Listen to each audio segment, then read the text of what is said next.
What's up guys, Cliff and Reese from TSD Motorsports and the Sunday Drive. We are again on Mr. Squeeze's G87 M2, getting it ready for the track. And today we are doing one of my favorite mods on the G8X platform, whether it's an M2, 3, or 4, and that is the Kies Strut Brace. Both beautiful, elegant, and functional.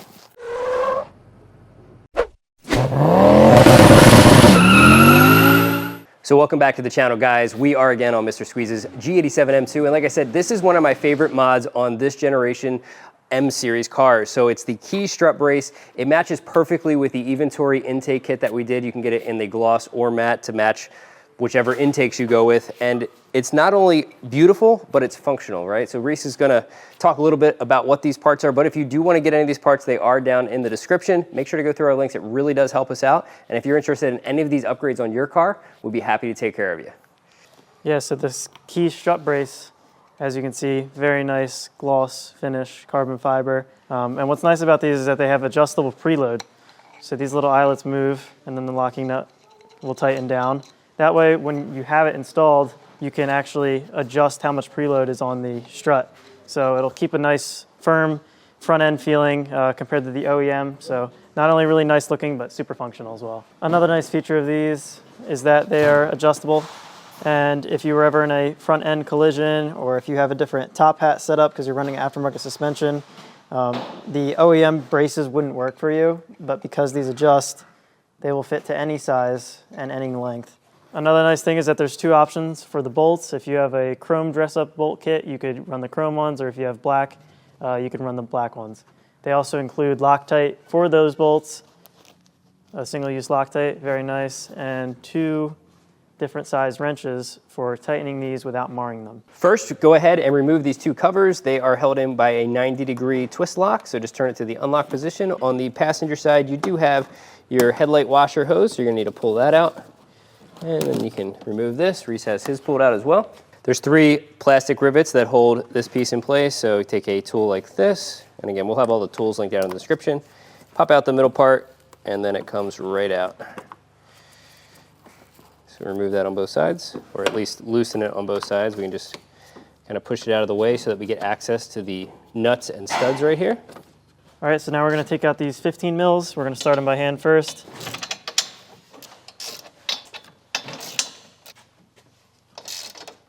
And we have a 13 mil down here as well. Just loosen that.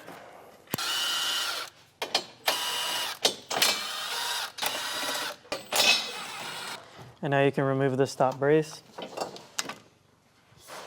When you are working here, make sure the cap is covering the positive jump terminal right here. If that is open and you would make contact with the ground, you would not have a fun day.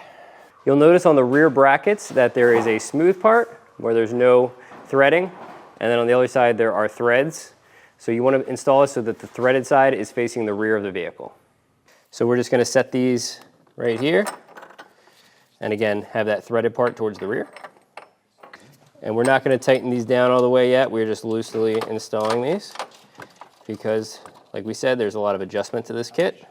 So you don't want to tighten it down so you have everything set.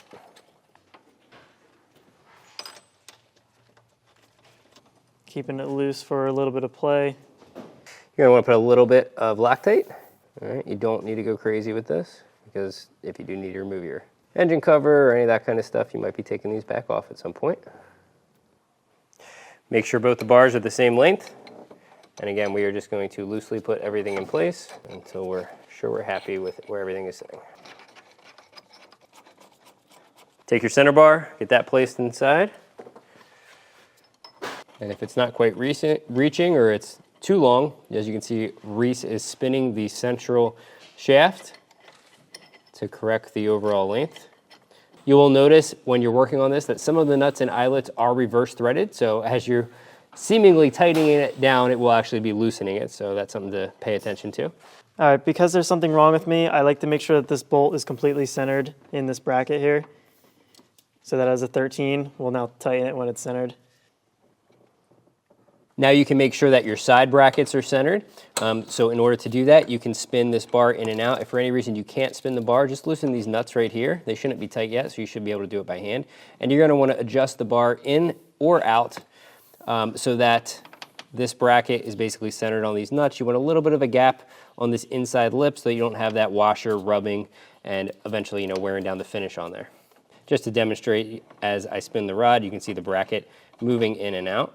So I'm just going to make a little bit of a gap there around that washer, and then we're going to tighten these down. We will have torque specs for these down in the description. It is important not to over tighten these. I've seen the studs broken on a lot of cars that come into the shop where you'll just go and impact these down, but that is not recommended. You always want to tighten these down by hand and make sure you're tightening to spec. So we were basically just making sure, just like we did with these front mounts, that the space around that washer that is closest to this inside edge is even all the way around on both sides so that we know that we're centered.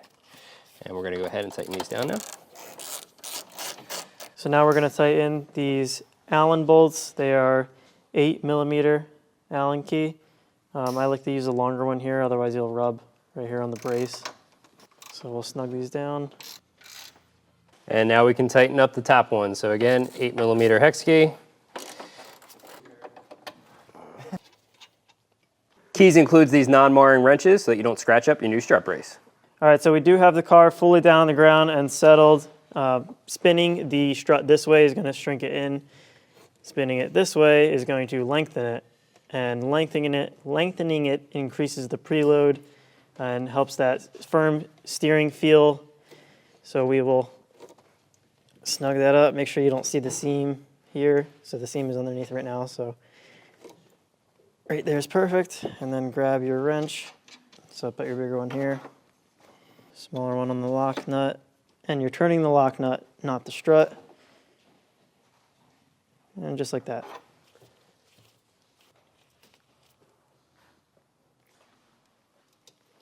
Preload the back one, and same procedure. Reinstall your push pins in the side plastics and your back covers.